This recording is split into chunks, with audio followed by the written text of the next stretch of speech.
I'm Drew Clark with Broadband Breakfast, and we believe in better broadband, better lives, which is our way of saying that we need higher capacity internet, but we also need to make sure everyone has access to the tools and the technologies and the resources to take full advantage of high capacity internet. Having access to broadband and the internet is really the difference between being able to fully engage in modern life and being cut off.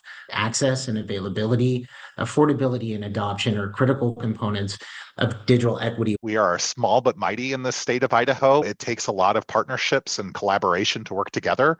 We, as the state library agency, have been tasked with the digital equity efforts for our state. It's a really unique situation and really a rare and excellent opportunity. Alaska has 229 federally recognized tribes, and many of those have their own villages or communities in which they practice traditional subsistence lifestyle.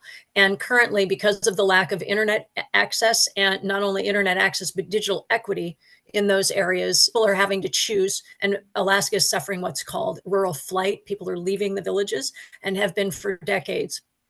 And what infrastructure deployment and digital equity will mean in these areas is that people will no longer have to choose between living a traditional subsistence lifestyle and having the ability to fully participate from their home in the global economy and global society. We really have an amazing opportunity in front of us.